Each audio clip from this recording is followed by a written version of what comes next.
بہت سے مسائل پر غور و خوض کیا گیا۔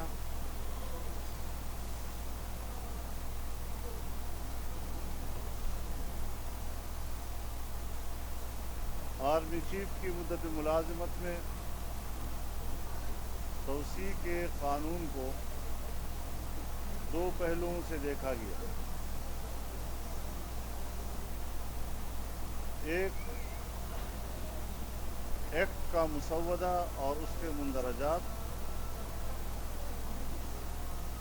اور دوسرا جعلی اسمبلی سے ایسے ایکٹ کے پاس کرنے کا حق۔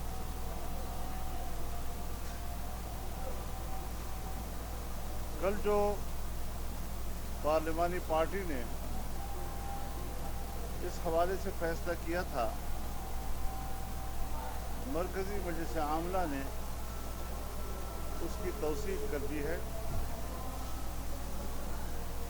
جمعیت علماء اسلام نے تمام اپوزیشن کے بشمول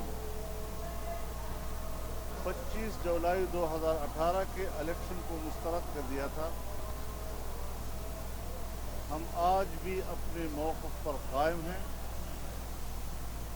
اور جعلی اسمبلی سے اس طرح کی قومی اہمیت کے حامل قانون سازی کی اجازت نہیں دے سکتے۔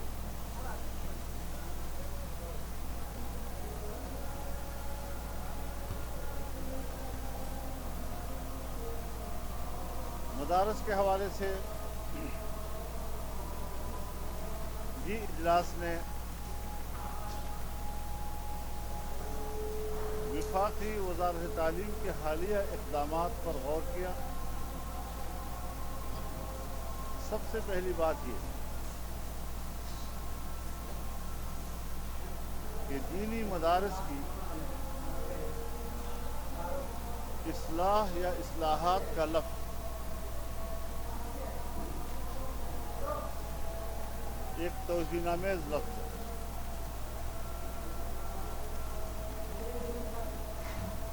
جس سے مدارس کے بارے میں معاشرے میں منفی رجحانات کو فروغ دینے کی کوشش کی جاتی ہے، جس کا حقائق سے کوئی تعلق نہیں۔ اس حوالے سے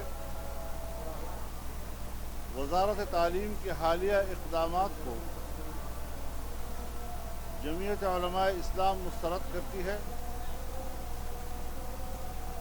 مدارس کے ساتھ مذاکرات کی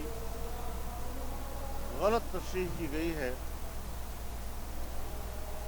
اور جمعیت علماء اسلام کی مرکزی مجلس عاملہ نے ملکگیر مدارس کنونشن کے انعقاد کی تجویز پر اتفاق کیا ہے۔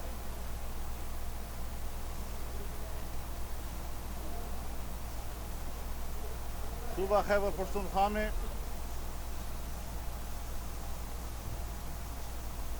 دینی مدارس کے طلباء کو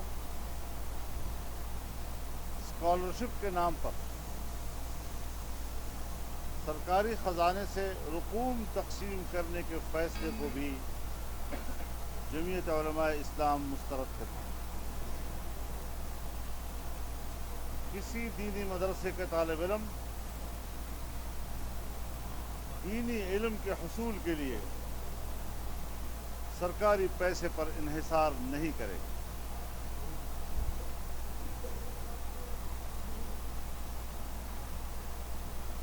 کے پی گورنمنٹ نے